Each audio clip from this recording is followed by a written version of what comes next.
Hi, seniors and families. Welcome back to a new school year. This video is one of our three-part series to talk about all things college applications, college research, and basically the whole college process. So before we dive into information, I want to introduce myself. My name is Mrs. Mulvaney, and I am our new post-secondary counselor. I joined Miss Moody, our other post-secondary counselor. Some of you may have met with Miss Stroh last year for a post-secondary planning meeting as a junior. If that's the case, I will be your new point of contact this year, working closely with Miss Moody. We are here to guide you through your college application process. So as I mentioned, this is a three-part series. We understand that the whole college search and application process can be overwhelming, to say the least. There's a lot of information, and then ultimately, when you are doing the application, there are a lot of bits and pieces that all have to come together. So breaking this up into a three-part series, we hope will help you wrap your head around some of the things to be working on, thinking about, researching a little bit more as you're moving through the process. So for today, we're just going to identify at least the college research process because most students are still researching at this point. You could be in a place where you're thinking, I have no idea where I want to apply. I have no idea what I want to do. I have no idea what I want to study. All the way to, I have my list set. I know the schools I'm applying to. I've researched those schools. Maybe you've even toured some of them. Maybe you've toured all of them. You could be at very different ends of that spectrum, and that's okay. Everybody's process is different, and everyone is in a different place right now. We want to take the time to highlight the college research process and then the actual pieces of the application. We're going to break up the rest of this information into a few other videos. So you'll see that video number 2 will be out September 5th, covering the pieces of the application process in more depth. And the third video will be out September 9th, covering BHS resources and financial aid and scholarship information. Ms. Moody and I hope that these three programs help to answer many questions that families or students may have right now as they continue their college application process. To conclude this series, we're going to do a live virtual Q&A. And we always say for these live Q&A events, even if you don't have any questions or if you're not sure what questions to ask, still jump on and join us just to hear what other people are asking that could give you some great information about the college application process. So feel free to join us for that live session. As you see, the link for the event will be emailed to seniors as well as their parents and guardians. Feel free to jump on to chat with us. You can drop questions in the chat box as well, and we'll answer those live for you guys during that event. That event will be recorded as well, so if you miss it, you weren't able to jump on with us in that moment, you'll have the recording sent after the fact to refer to. As we look ahead this semester, you can see that we have another live virtual event. This one focuses on paying for a college education. This will cover all things financial aid. We'll have an incredible speaker join us that night to talk about all things FAFSA, which is the free application for federal student aid, the alternative applications, scholarships, grants, loans, all things to help us figure out how are we paying for this. So join us for that event as well, which will be, again, live virtual. That link will be emailed out to seniors and parents and guardians. One of the main resources we want to make sure to point out is our website. This will likely be the first place that we point you to if you have questions or if there are any documents that you're looking for. So we want to make sure to highlight it for you. So first place that you'll go to find counseling information is into departments and then click on the counseling tab under student support. Once here, we want to give you the lay of the land. So we do have some quick tabs down here for things like School Links, which is our new college and career platform, a quick transcript button right here where you can request a transcript. We'll talk more about that in our next video. And then we have testing information. And again, we'll talk more about that in our coming videos. And then down below, you'll click on post-high school counseling. So one of the main things we want to show you on our post-high school counseling website is under our college counseling section, we want to show you our college process resources. If we click on this section, this is going to show you tons of information about the college exploration process, the application process, college essays, all things that we'll be discussing with our seniors as we continue this year. If we look at our application process information, you can see that we have lots of tips and tricks in here. Information about letters of recommendation, creating a resume, etc. We especially want to point you to our Common App tip sheet. This tip sheet will give you all the information you need to make sure that you're filling things in accurately and thoroughly and give you additional pieces of information about college applications. We have a whole list of resources for college essays, and there's a lot within these links that you may want to sift through as you go throughout the process. There might be a form that your counselor or we as Barrington High School are going to ask you to fill out for any students applying to a college under early decision. Or if you're in need of a mid-year transcript, those are things that you'll find here on our website, again in the college process resources. So again, if we back up a little bit, if we're at our home page, you would go to Departments, Counseling. You'd scroll down to Post-High School Counseling, and you would scroll down to College Counseling. The college process resources have tons of information that we will reference throughout our year. Aside from our website, we also want to share some upcoming events with you as you're moving through this exploration process. The Directions Fair happens every year, and this year is hosted at Harper. We're excited to share this resource for any students that have a 504 or an IEP or utilizing any type of accommodations. It's important to know that college is a big transition, so those resources and those accommodations that you're utilizing now, we want to make sure that you're finding that same level of support and the resources that are available to you on college campuses. This is a great opportunity for you and your family to hear from a few keynote speakers, as well as attend a small college fair. The individuals at the Directions Fair will be available to talk through all resources, accommodations, disabilities office information, etc. So any students that have any physical, emotional, or academic needs and are looking for that support to continue in college, this is a great way to start connecting with those people and hear a little bit more about the resources on different college campuses. Another fair that is coming up is the Gap Year Fair. This is hosted every year in January at New Trier High School. I think a lot of times students are feeling as though they have to know what they want to do right after graduation. And sometimes for various reasons, students would like to take a gap year. So what is a gap year? A gap year is where a student is taking a year away from an academic setting. This may be to reflect and see what they have an interest in or what skills they want to develop. Sometimes students want to work full-time and save money for when they are ready to go off to college. Other students might have a business that they're trying to grow and establish before they head off to a university. Or maybe they're taking that year to volunteer, to do missionary work, things like that. This Gap Year Fair is a great opportunity to connect students with different organizations, businesses, and experiences that can give you that meaningful year off before heading off to a college campus. For any student that is thinking that a gap year might sound of interest to them, this would be a great event for you to attend. And then also know, as you're exploring this idea, we have a wealth of information about gap years on our post-secondary counseling page of our website. And just know also that colleges do look favorably on this option. You're kind of taking that year to mature and grow and develop into a successful and happy student once you get to their college campus. If this is something that you think might be interesting to you, just let Miss Moody or me know, and we'll be happy to talk you through the process more. An additional upcoming fair is the Choices Fair, hosted at Lake Forest High School. The Choices Fair is a college planning event designed specifically for students with learning differences. So if your child has an IEP or a 504, this fair is geared towards helping them and their families explore educational options, including how to receive accommodations in college and what colleges may be a great fit.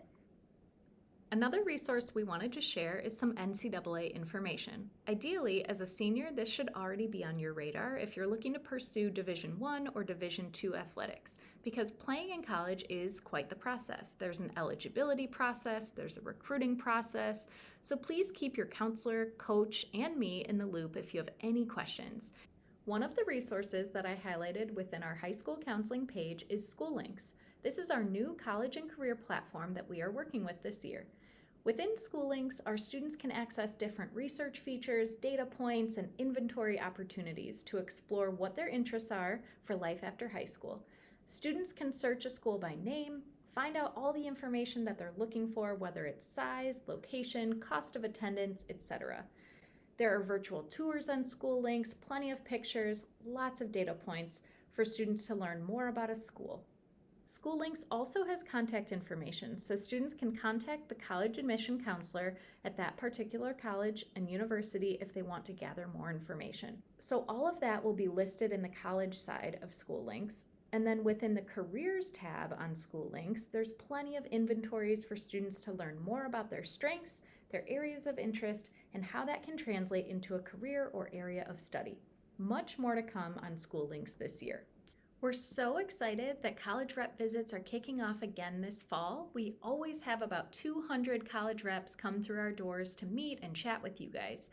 What better way to get any questions answered? Even if you're feeling confident and may already know what schools you're applying to, may not really have any questions, it's a great idea to go and meet the admissions counselor from that university or that college. They could very well be the person reading your application, so why not go make a face-to-face connection? Monday through Friday, we'll be having these in-person visits in the College and Career Center, which is across from the ARC and the Culinary Lab. We want you to also know that prior to attending one of these visits, we do have passes. So if you're needing to miss a class in order to attend one of these college rep visits, swing into the College and Career Center to see Miss Galvin, who sits right up front.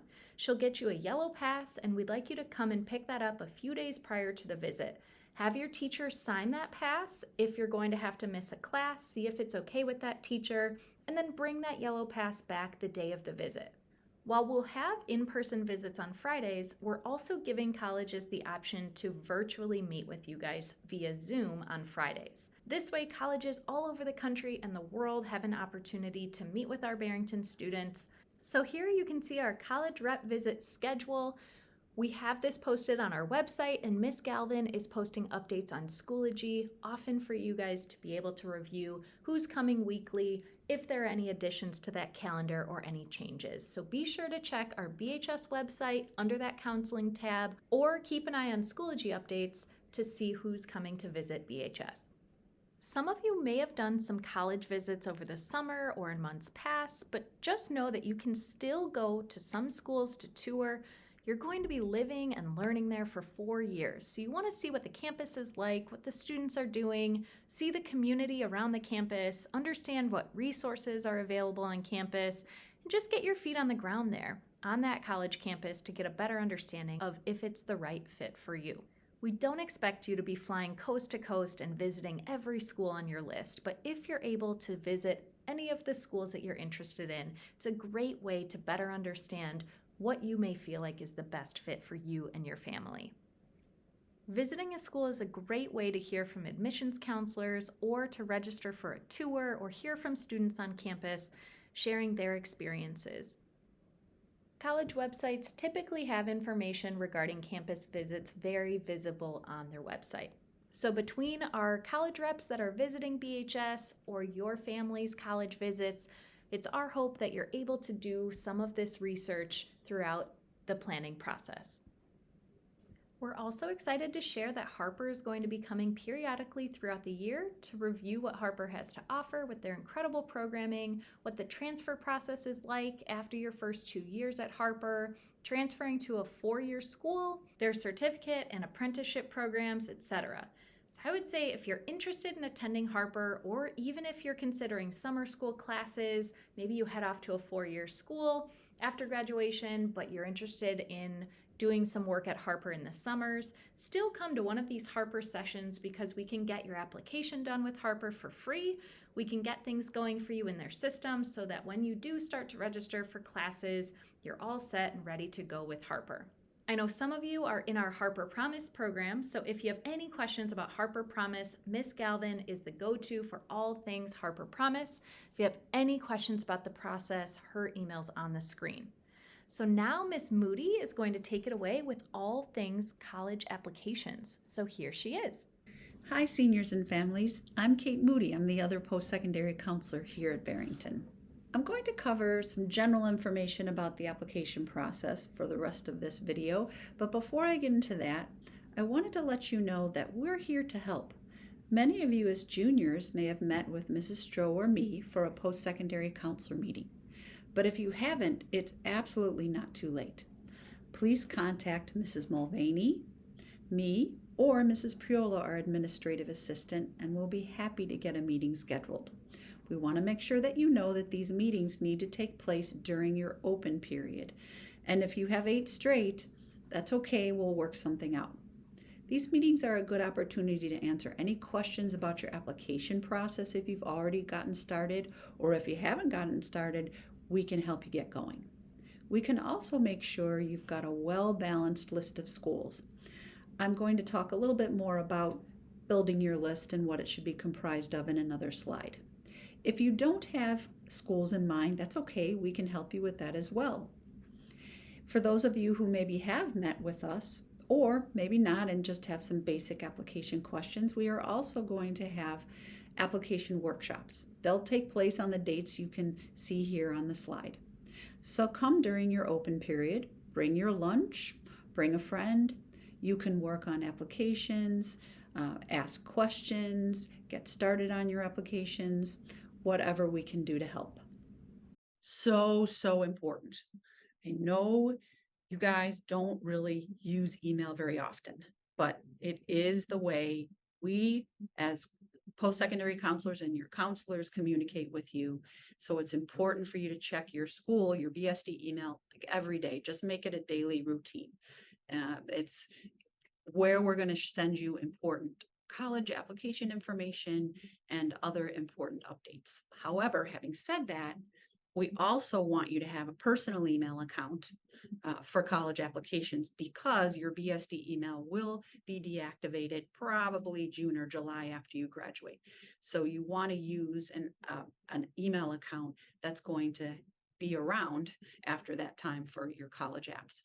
And we have had reps suggest, which I think is a good idea, if you want to create an account just specifically for college applications. That way, important information or questions that are coming to you from colleges may not get lost in the rest of your personal emails. So I talked about, or I mentioned your list and your list of schools that you want to apply to. When you are creating and finalizing your list, you want to make sure that you have a good combination of these 3 categories of schools. And these categories are regarding your chances of admission to a school. I'll explain this by starting with what your academic profile is. Your academic profile is your GPA, which is comprised of your classes that you've taken and all the grades that you've gotten in those classes. Your academic profile also consists of test scores if you are going to submit those. We will talk about that in more detail in video 2. Another thing, in addition to your GPA and test scores, if applicable, is your course rigor or the level of difficulty of courses that you've taken. Have you taken honors level courses? Have you taken AP level courses? So these are all things that schools look at and make up your academic profile. So a safety school for you would be where your academic profile is comfortably above the average of the academic profile of a student who's been accepted to that school. So a really solid, good chance of you getting in. It's also important financially because these schools that offer merit scholarships that are in your safety range you probably most likely will be eligible for significant scholarship money. And these merit scholarships are the scholarships that are based solely on your academic performance, nothing to do with your family's financial situation. So again, if finances are important, if cost is important to your family, then you definitely want to make sure that you've got some good solid safety schools on your list. And I do want to say, don't make them be fallbacks or consolation prizes. Make sure that these are schools that you really can see yourself at, because it could end up to be the most financially reasonable for your family and you want to make sure that you're going to be happy there. Target school. A target school is where your academic profile is right there equal to the average of the academic profile of a student who's been accepted there. So still a solid, good chance of getting in, of being eligible for merit scholarships, just not as much of a slam dunk as a safety school. And then there are reach schools. Reach schools are reaches for a number of different reasons.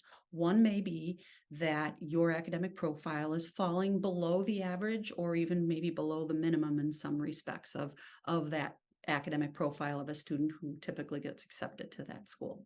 It also can be a reach because it's a highly selective school, like all the Ivy Leagues, a Duke, a Northwestern, a Wash U, a Vanderbilt. They are all automatic reaches for students because they are highly selective, which means they're tons of applications and only so many students are admitted. Their admit rate is very low, and it is just random who gets in and who doesn't from one year to the next. So you want to make sure that if you are applying to those highly selective schools that you're considering them reaches. No, definitely not a slam dunk. Not saying you won't get into them, but you just need to make sure that you've got those targets and safeties so that you've got options. And another reason why a school may be your reach is because of the academic program that you are applying into. For instance, let's take University of Illinois, for instance. If you look at their academic profile in general, their average across all of the colleges within the university, it may be a target school for you. But then when you're looking at the academic profile of a student who's been accepted into their business program or into their engineering program, for instance, all of a sudden it's a higher profile and it's a reach for you. So that's important to look at too when you're compiling your list. You want to at least have 2 safety schools. If cost is important, maybe even 3. And again, take your time to pick those safety schools wisely.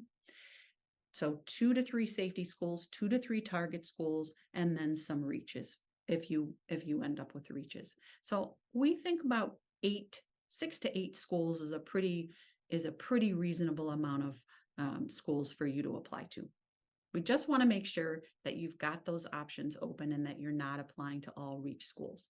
If you want to see this chart again, under College Process Resources page, which is website that Mrs. Mulvaney was showing in her portion, then under College Exploration, you will find something called Creating Your College List, and it will be in there.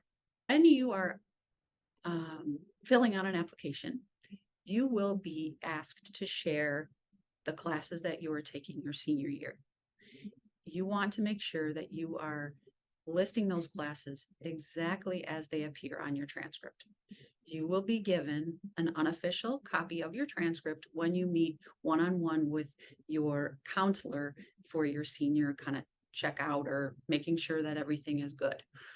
And you should be starting those soon. So make sure that you're checking your BSD email for any kind of a calendar invite for those meetings. You can also find your unofficial transcript on the under reports, I believe, in Infinite Campus. Don't procrastinate. So this is something that I think really gets seniors. I think it's the fear of the unknown, that you just are thinking, oh my gosh, college applications, that's so daunting to me. That sounds so scary. I think I'll do it tomorrow.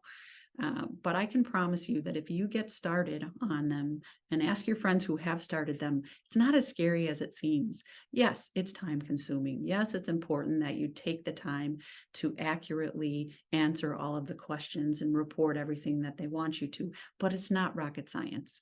So get started if you haven't. You will feel so much better, I promise. Also, apply early. Look at those deadlines and try to get your applications completed and submitted 4 weeks before the deadline. You don't want to wait until the night before the deadline to submit your applications. That is just a recipe for mistakes. You're going to be rushed, you're going to be stressed, and you're not going to have the time to carefully go through each part of your application to make sure that it's correct and accurate. So there are many different types of application deadlines. And in the interest of time, I am only going to go through the top 2 because they are the most confusing. Um, but if you want to see a really good explanation of each of these deadlines, you can go on to College Process Resources and then under Application Process. That application process accordion is going to have so much for you, and these application deadlines are explained there. Also, it's really a good idea when you're looking at schools and deciding how or when you're going to apply that you look at their admission page and the description of their deadlines. So the two I'm going to talk about right now are early decision and then restrictive early action. So early decision is binding, which means, and we also call it ED, applying ED to a school. That means that if you are accepted at that school, you're signing a contract that says that you are coming to that school.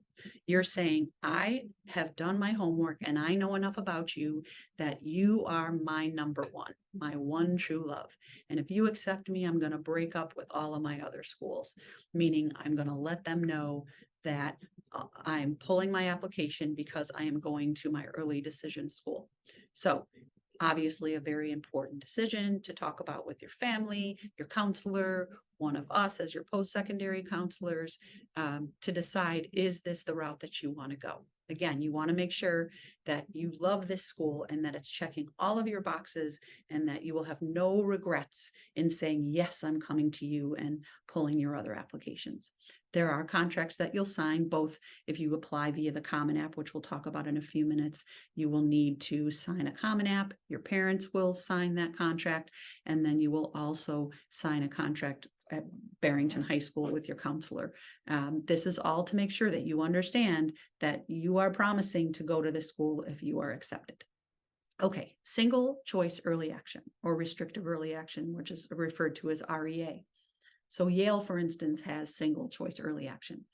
This is a non-binding admission plan, which means you can apply to the school, and if you're accepted, you are not bound like you are with an early decision school. However, you cannot apply to an early decision school. So that's the restrictive part of it, is you can apply, if you apply restrictive early action somewhere, you cannot apply early decision somewhere.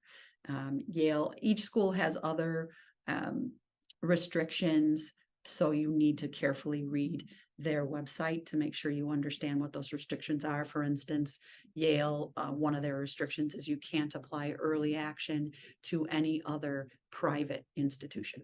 So again, this can be confusing, so we are here to help.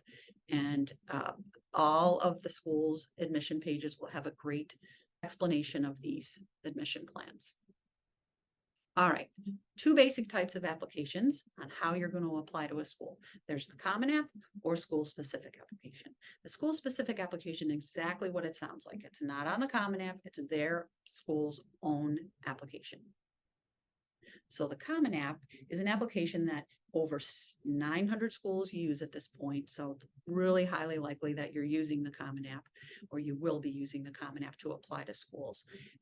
This is an application that you complete one time. There's a basic app called the Common App, and you will fill that out only one time, and then it'll go to all the schools that you apply to via the Common App. Having said that, each school will have a few school-specific questions that you will answer. Some of the more selective schools may even have an extra essay that they want you to write, or some short answer questions.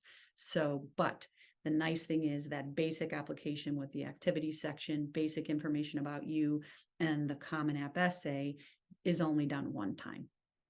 There is a wonderful Common App tip sheet that is available. We emailed you a link to it at the end of your junior year, anticipating you might want to be doing some of this application process over the summer. We also, I think less than 2 weeks ago, emailed it home to seniors and parents.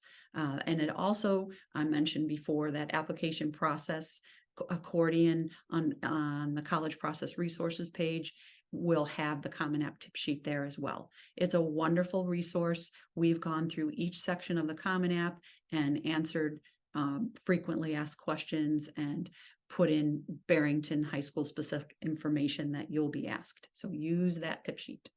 So that concludes our first video on research and application basics. Stay tuned. We will be rolling out another series of much shorter videos on all the different parts of the application, as you can see here on the screen.